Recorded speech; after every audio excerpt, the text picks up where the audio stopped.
thank you for joining me. I'm reading the book. What I talk about when I talk about running. It's a book about running, and I think it's about something like if you want to build the consistency in doing something, like you like those long-term goals. I think it's going to be helpful. Okay. Last time we were at page 10, so I'll just continue. And this book from a Japanese writer, Haruki Murakami. I think you know his work, Glowing Woods. It's a very, very popular all around the world, and he's my favorite author, and he's my idol because he's a marathon runner and I run marathon. So he's very inspirational for me, and I like his work. Okay. Okay, I'll start reading.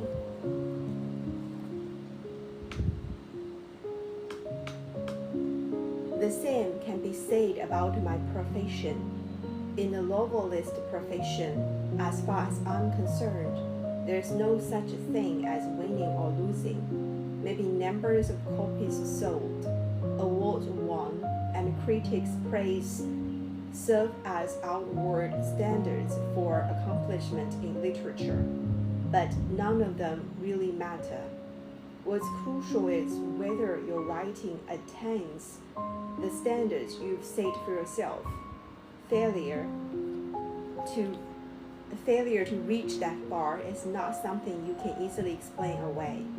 When it comes to other people, you can always come up with a reasonable explanation, but you can't fool yourself.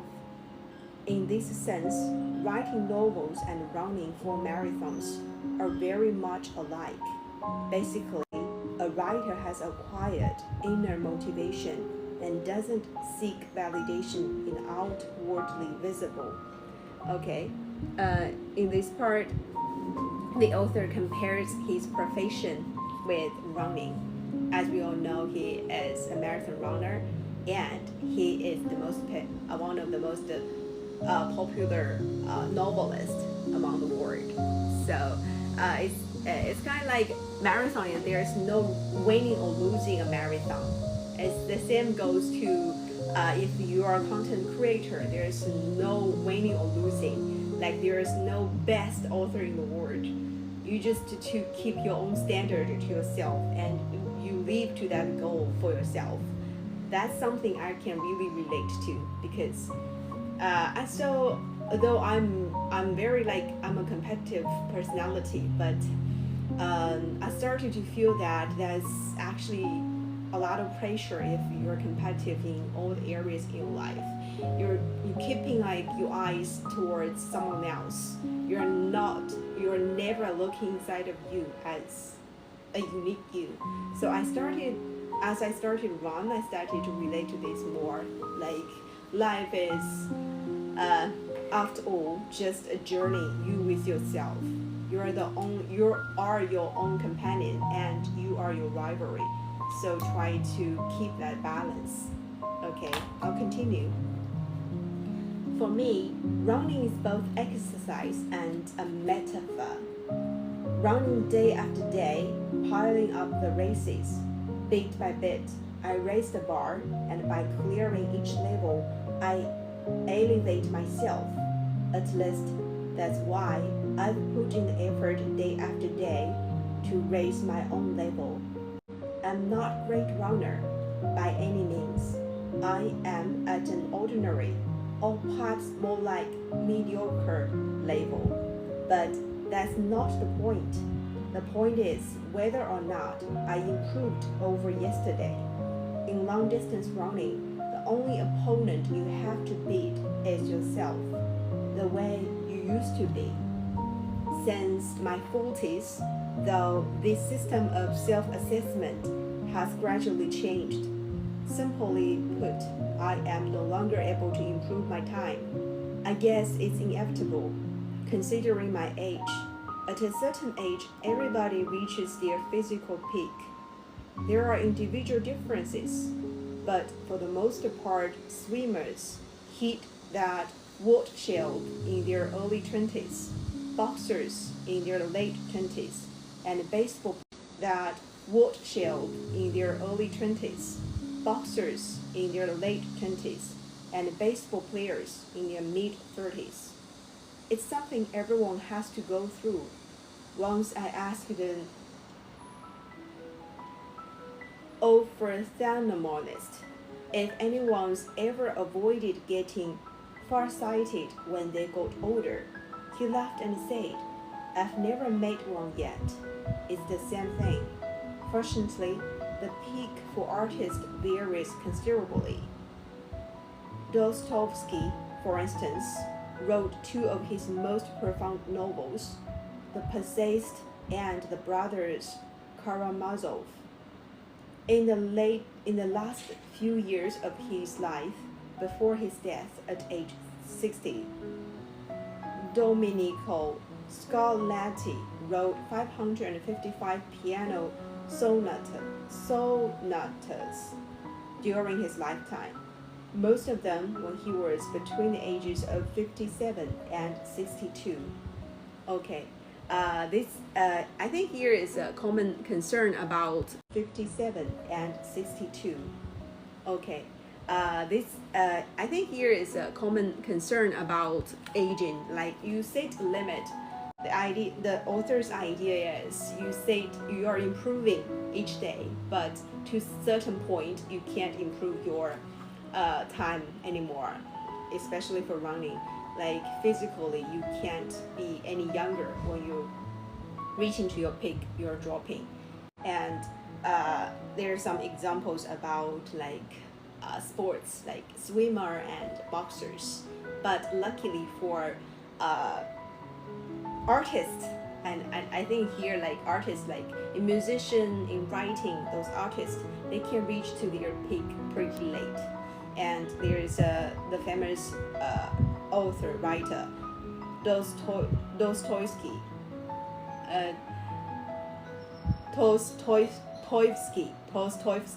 and I like his writings a lot. He's from Russia, and I think you know him. I don't know I'm pronouncing the name correct, but you know his work.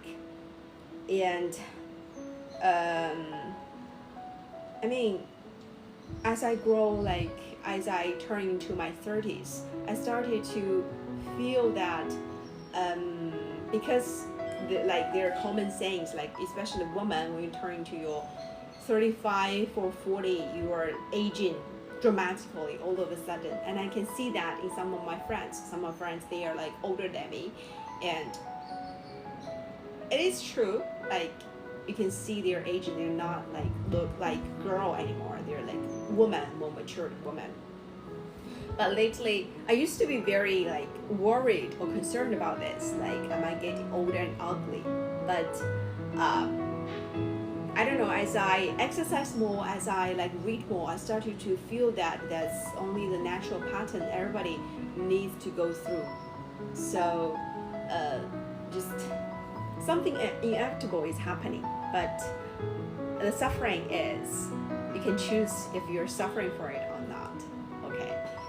So, I'll mark something. Okay. I'll continue. My peak as a runner came in my late 40s.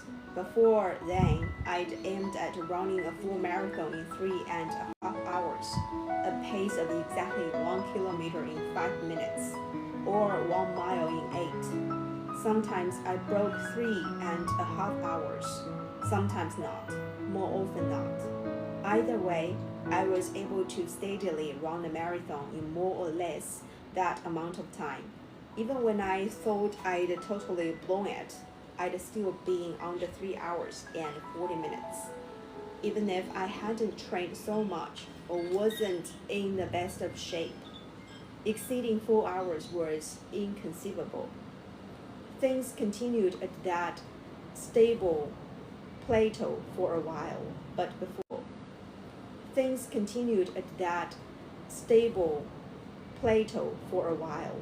before long, they started to change. I'd train as much as before, but found it increasingly hard to break 3 hours hours and 40 minutes. It was taking me 5.5 minutes to run 1 kilometer, and I was inching closer to the 4 hour mark to finish a marathon. Frankly, this was a bit of a shock.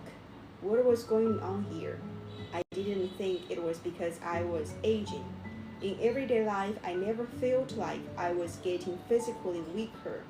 But no matter how much I might deny it or try to ignore it, the numbers were retreating step by step. Okay, I think the author Haruki Murakami, he can finish a marathon in like full marathon in like 3 hours 40 minutes. That's very professional already. Like I finished my first marathon in 4 hours and 46 minutes. I'm so happy about that. I don't complain. I don't think for my first marathon, my initial goal was just to finish it, just to run the 42 kilometers. Just don't get hurt, don't quit. That's my goal. But that day I was very excited. I ran the marathon in my favorite city in China. So I was very excited. Everything was like amazing. The weather, like the people cheering for us, and I don't know. I think I picked that, and I didn't get the similar like a better timer when I did my second marathon in Hokkaido. But I mean, time is not like running a marathon. Different people have different like standards or levels of achievement. So but it's not like running a marathon. Different people have different like standards or levels of achievement.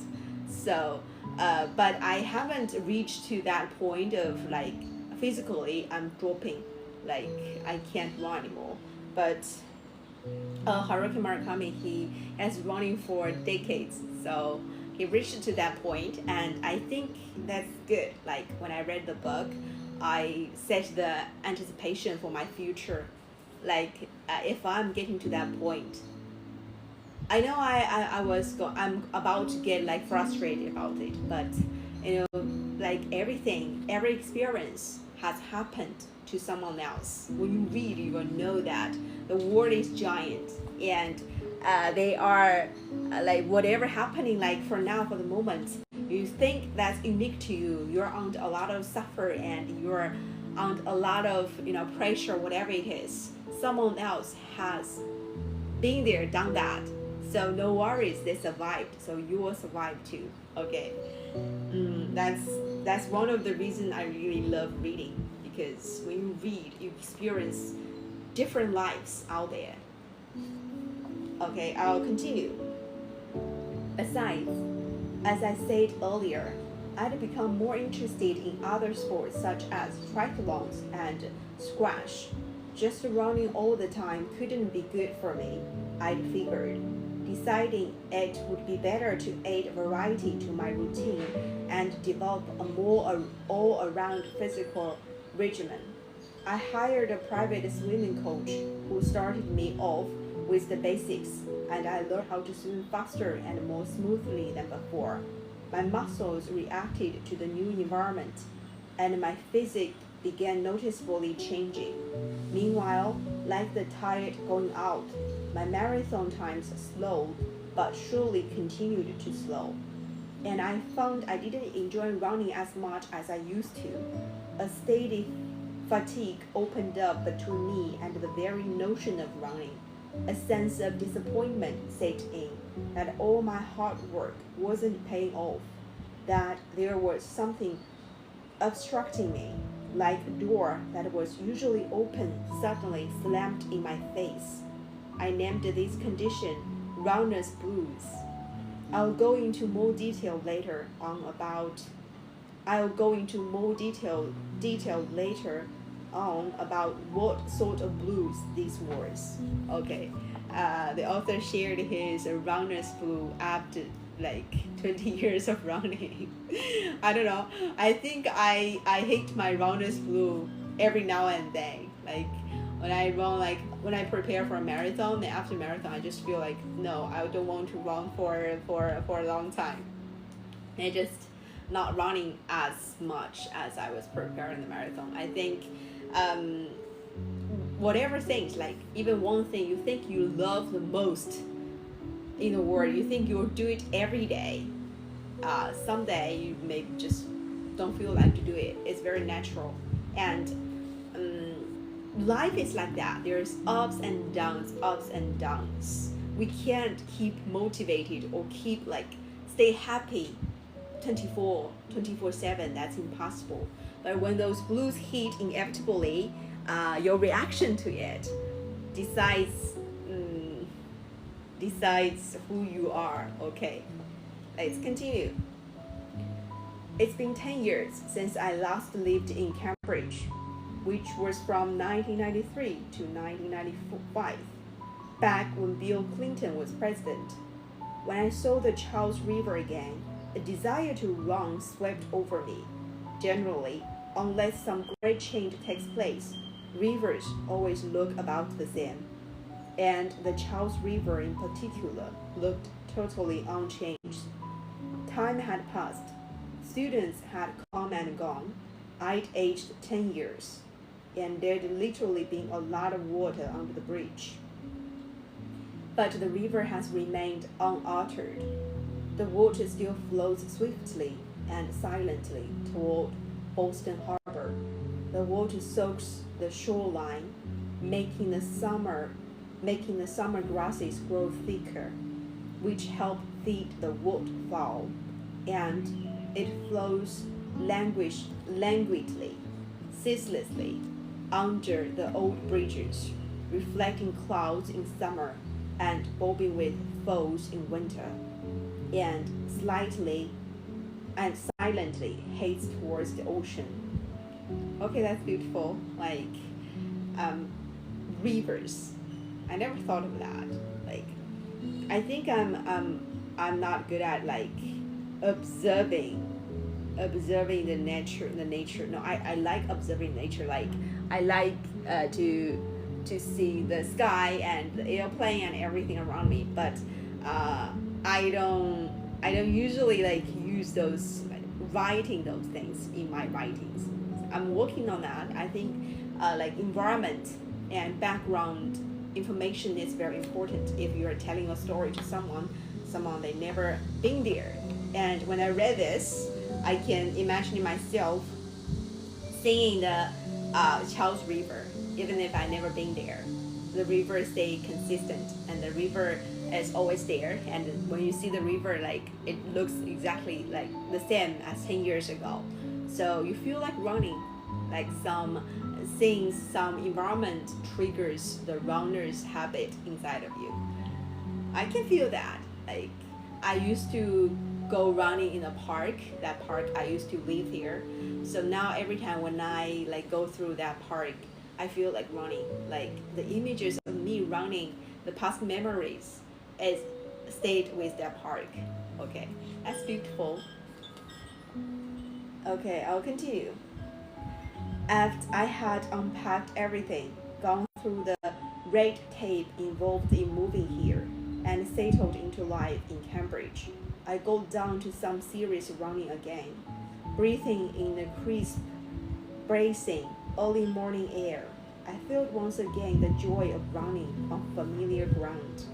The sounds of my footsteps, my breathing and heartbeats, all blended together in a unique, holy rhythm. The Charles River is a holy spot for regatta race, regatta race, and there's always someone rolling on the river. I like to race them. Most of the time, of course, the boats are faster, but when a single scow is leisurely rolling, I can give it a good run for its money. Maybe because it's the home of the Boston Marathon, Cambridge is full of runners. The jogging path along the Charles goes on forever, and if you wanted to, you could run for hours. The problem is, it's also used by cyclists, so you have to watch out for speeding bikes whizzing past from behind at various places too. there are cracks in the pavement. You have to make sure you don't trip over, and a couple of long traffic signals you can get stuck at, which can put a kink in your run. Otherwise, it's a wonderful jogging path. Okay.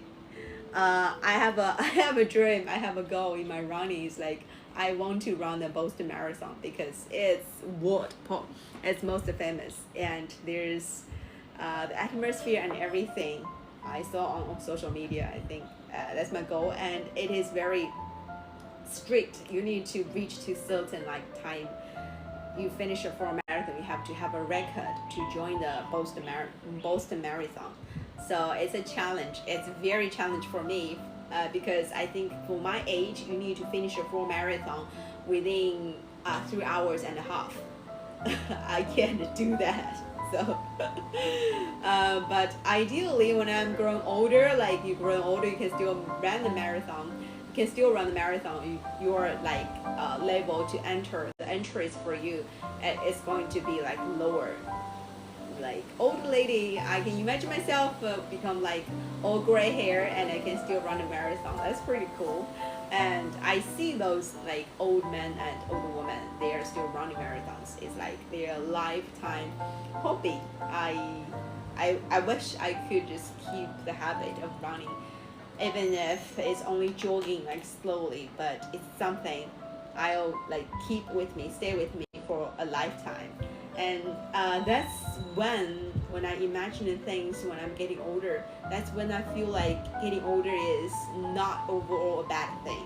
Of course, being young and energetic and beautiful is it's feeling great, but getting older is inevitable. So just face it, just go with it. Okay, don't worry too much. Probably when I'm older and when I'm reading books to my audience, I still feel like here now. I can still feel like I was young before. So I'll continue. Sometimes when I run, I listen to jazz, but usually it's rock, since its beat is the best accompaniment to the rhythm of running. I prefer the Red Hot Chili Peppers, Gorillaz, and Beck, and oldies like Creedence, Clearwater, Revival, and the Beach Boys. Music with as simple a rhythm as possible. A lot of runners now use iPods, but I prefer the MD player I'm used to. It's a little bigger than an iPod and can't hold nearly as much data, but it works for me. At this point, I don't want to mix music and computers, just like it's not good to mix friends and work and sex. As I mentioned, in July, I ran 186 miles. It rained 2 days that month, and I spent 2 days on the road. And there were quite a few days when the weather was too muggy and hot to run. So all in all, running 186 miles wasn't so bad. Not bad at all. If running 136 miles in a month amounts to serious running, then 186 miles must be rigorous running. The farther I ran, the more weight I lost too. In 2.5 months, I dropped about 7 pounds, and the bit of flap I was starting to see around my stomach disappeared. Picture going to the butcher shop, buying 7 pounds of meat and carrying it home. You get the idea. Okay. Okay. I mean, like running is really like a good exercise to lose weight. To be honest, I started to do gym like last year, since I want to get more muscle and more power. But I can feel that if I stop running, I eat more because I train more, so I eat more. I can see that fat on my waist. But as I started to run, especially in summertime, it's like all of a sudden all the fat is gone. Okay, continue. You get the idea. I had mixed emotions about carrying around that extra weight with me every day. If you live in Boston, Samuel Adams draft beer, summer ale, and Dunkin' Donuts are essentials of life. But I discovered to my delight that even these indulgences can be offset by persistent exercise. I might be a little silly for someone getting to be my age to put this into words, but I just want to make sure I get the facts down clearly. I'm the kind of person who likes to be by himself. To put a finer point on it, I am the type of person who doesn't find it painful to be alone. I find spending an hour or two every day running alone, not speaking to anyone, as well as 4 or 5 hours alone at a desk to be neither difficult nor boring. I've had this tendency ever since I was young. When given the choice, I much preferred reading books on my own or concentrating on listening to music over being with someone else. I could always think of things to do by myself. Okay. I don't know. I mean, most people, they hate being alone because they have nothing to do. I used to hate being alone a lot. I used to feel like if I'm alone on the street, if I'm alone, people were staring at me. I will feel weird. Like you have to be with someone to like to make sure you exist. I don't know. That's pretty weird, especially when you're like a teenagers. You want to have more friends. You want to feel like popular, but gradually when you grow older, it's not like much harder to have more friends. Like your friends get married, they have family, and you're moving away from your hometown. So that's natural. I mean, at first when I started to try to do stuff by myself, it's challenge. It's very challenging. I didn't feel comfortable walking along on the street or to go see a movie or to have meals by myself.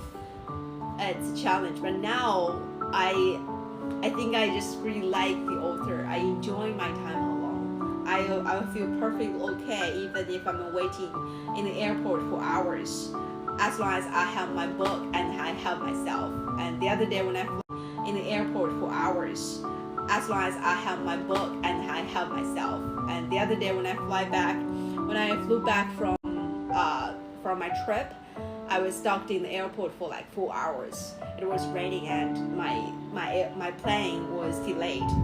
But I read my book for like 1 or 2 hours. Then I just did some exercise, like training myself in the airport.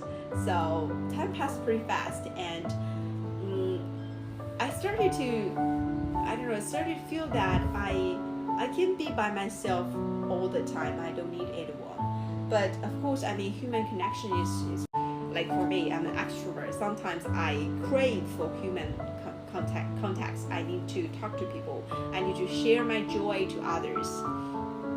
And so I set myself some like goals, because my work is pretty flexible. So I started to feel that I can't get too excluded from my society. I need to meet people, and I feel excited every time when I meet someone, because I like to talk, I like to share, I like to just feel like human touch. I like to hug my friends and just share the life.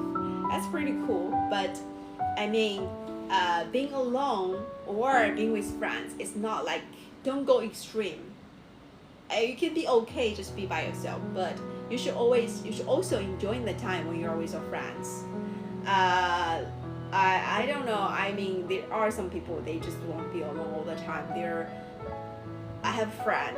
I think he's like avoiding everything, avoiding his life. He's constantly on his phone or computer, not talking to anyone or not doing anything like to amuse himself. I don't think that's a good lifestyle. I mean, it's not a real life on the screen.